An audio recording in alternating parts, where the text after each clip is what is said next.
तो मैं आपसे स्वधर्म की बात कर रही थी। स्व माने आप खुद, लेकिन आप क्या हैं आपको पता ही नहीं। आप बाह्य से जानते हैं पर अंदर से आप क्या है ये कुछ आप जानते नहीं। इसलिए आपके आत्मा की जागृति होनी चाहिए।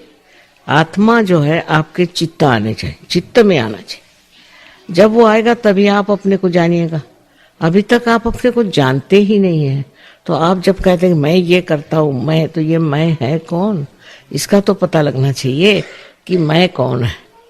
और जब इस मैं का पता चलता है तो हैरान ही होते हैं कि हम जैसे कोई एक बूंद सागर में मिल जाता है, उस तरह से हम पूर्णतया लुप्त हो जाते, उस सागर में, उस प्रेम के सागर में लुप्त हो जाते।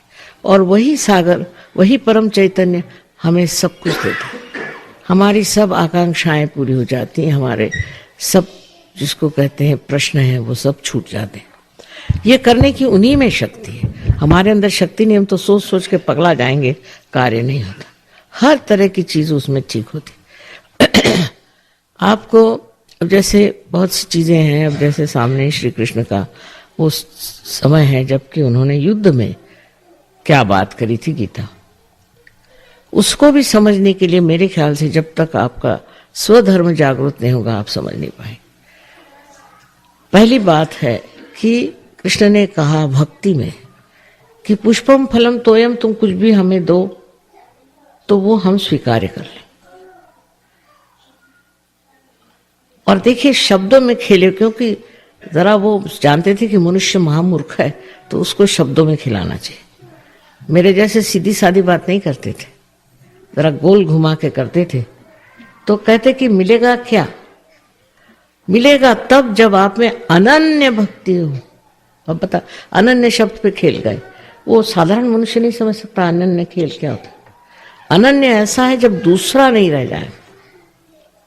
अनन्य माने परमेश्वर से जब आपकी एकाकारिता स्थापित, उस अनन्यता में ही तुम्हें भक्ति फलीभूत हो। नहीं तो आप गा रहे हैं, चीख रहे हैं, चिल्ला रहे हैं, सुनने वाला कोई नहीं, कनेक्शन ही नहीं हुआ। तो ये संबंध, ये योग हुए बगैर अनन्य भक्ति नहीं हो सकती। फिर दूसरा खेल वो खेल गए कि कर्मण्येवाधिकारस्ते, तुम कर्म करते रहो और फल की आशा नहीं करो। कर्म करते रहो, कर्म करते रहो, तो एक स्थान पे आप पहुंचकर आपको लगेगा कि मैं कर्म ही कर रहा हूं और कुछ उसका मुझे समझ ही नहीं आ रही है क्या। जब आप परास्त हो जाएंगे तब फिर सोचेंगे क्या बात है। तब सोच विचार आएगा कि भाई क्या बात है, मैं तो कर्म कर रहा हूं और फल की अपेक्षा नहीं कर रहा हूं। अब ये बात सोच लेना कि मैं फल की अपेक्षा नहीं कर रहा हूं अशक्य है। ये तो हम अपने को भुलावे में रखते हैं कि हमें फल से कोई मतलब नहीं, चाहे हम कर्म करें कुछ भी, हमें फल से कोई मतलब नहीं। अब यही कृष्ण की समझ है। श्री कृष्ण की समझ जो है उस हिसाब से कि मनुष्य जो है उसको सीधे साधे नहीं समझाना चाहिए, उल्टे समझाओ कि हाँ तुम फल की अपेक्षा नहीं करते हो, कर्म करो। ऐसा कर्म कर ही नहीं सकता मनुष्य। जब भी कोई कर्म करेगा तो फल की अपेक्षा ही करेगा। ऐसा भी कोई मनुष्य है जो फल की अपेक्षा नहीं करता। तो इस तरह से इस चक्कर में रहने के बाद उसकी समझ में आएगा कि मैं तो फल की अपेक्षा कर ही रहा हूं, तो फिर ये क्या कृष्ण ने कहा। तो उसका मतलब है आपको उस स्थिति में जाना चाहिए और उस स्थिति में अपने को प्राप्त करना चाहिए जहां फल करो, कर्म करो तो फल की कोई अपेक्षा ही नहीं होती। ऐसी स्थिति आनी चाहिए। इतना साफ साफ उन्होंने भक्ति मार्ग और कर्म मार्ग को अपने इसमें समझाया। लेकिन उसकी जो बात है वो तभी समझ सकते हैं कि जब उसके अक्षरों के बीच हम पढ़ सकें कि श्री कृष्ण क्या करें। इस तरह से दोनों तरफ नचाने के बाद, तो नाच नचैया बहुत थे, सब नचाते ही रहे सबको। तो उसके बाद उनका फिर उन्होंने शुरू में ही कह डाला कि तुम जिस स्थिति में हो उससे दूसरी स्थिति में जाना चाहिए और उस स्थिति में आपको ना सुख ना दुख ना कुछ नहीं। अब यह स्थिति प्राप्त कैसी, ये बात नहीं करी उन्होंने। उस समय नहीं था या वक्त नहीं, उस वक्त कोई समझता नहीं। ये साफ साफ बात उन्होंने कही। ये ज्ञानेश्वर जी ने ज्ञानेश्वरी में अपने 6ठे अध्याय में साफ साफ कहा कि इसके करने के लिए आपके अंदर कुंडलिनी की शक्ति, और जब ये कुंडलिनी जागृत होगी तभी आप उस दशा में पैसे पहुंचेंगे जिसे श्री कृष्ण ने स्थितप्रज्ञ स्थिति कही। स्थितप्रज्ञ स्थिति किसी भी से नहीं आ सकती, क्षण भर जरूर आपको लगेगा, लेकिन कभी भी ये स्थिति नहीं आ सकती। तो उनकी, आप सोचते हैं उनको इतना छला, इतना सताया कि 23 साल में उन्होंने कहा कि भागो बाबा, ये पागल लोग, इनका क्या ठिकाना है। तो उन्होंने समाधि ले ली। 23 साल की उम्र में ज्ञानेश्वरी लिखी। सोचिए क्या बुद्धिमान होंगे। साक्षात जैसे कहना चाहिए कि सरस्वती उनके अंदर से बरस रही थी। उन ज्ञानेश्वर जी ने अपने गुरु, उनके भाई थे खुद, उनसे आज्ञा ली कि मुझे कम से कम कुंडलिनी के बारे में लिखने तो दो, क्योंकि ये था कि ये ज्ञान आप सिर्फ एक ही आदमी को हजारों में से चुन के दे सकते थे। तो कहने लिखने तो दो कम से कम, उससे मुझे फायदा ही होगा। क्योंकि आज मैं जब कुंडलिनी की बात करती तो लोग ऐसा नहीं कहते कि ये हिंदू धर्म में कहा, अब कृष्ण जी ने तो गोल घुमा के कर दिया। तो मैं किसका सहारा लेती? ज्ञानेश्वर जी को जब मैंने कहा कि 6 चैप्टर में लिखा हुआ है, पढ़ो, कुंडलिनी ही ये शक्ति कार्य कर सकती, तब हैरान हो गए कि हाँ लिखा तो है। इसीलिए महाराष्ट्र में लोगों की खोपड़ी में बात गई कि लिखा है।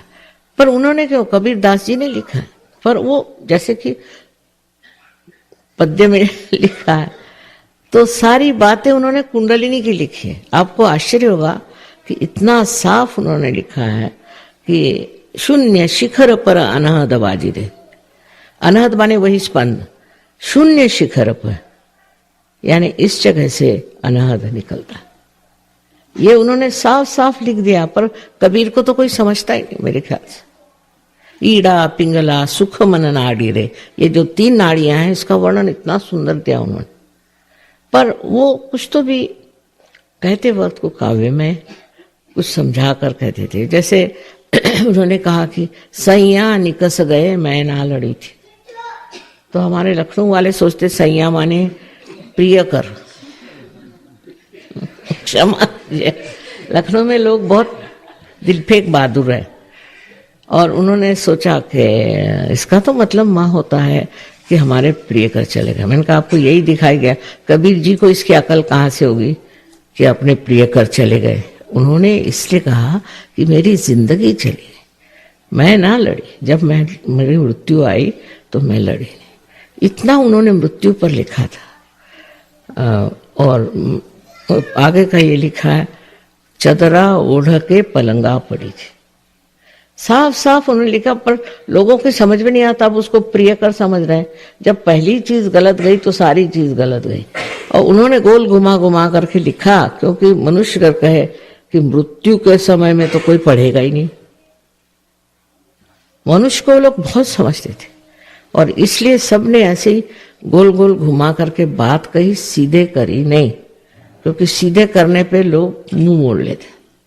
लेकिन मैं तो माँ हूं, माँ से कोई मुंह नहीं मोड़ता। और प्यार की जब आप वर्षा होती है तो कोई बुरा नहीं मानता। जो भी बात कहें आपके भलाई के लिए और अच्छाई के लिए।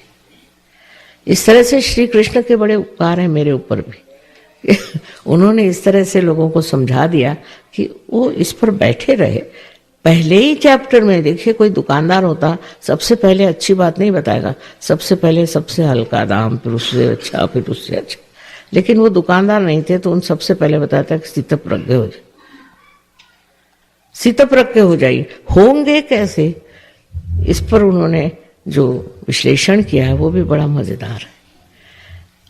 अब मैंने इसमें यही सोचा कि मनुष्य को सीधे सीधे सादी बात कह दो, और अगर आप उनको जागरण ही दे दो तो फिर उसके बाद बात ही क्या होनी, फिर उसके बाद कोई सवाल नहीं। अब कल भी वहां बहुत से लोग थे, हिंदुस्तानी खासकर, बहुत मुझसे सवाल पूछ रहे थे।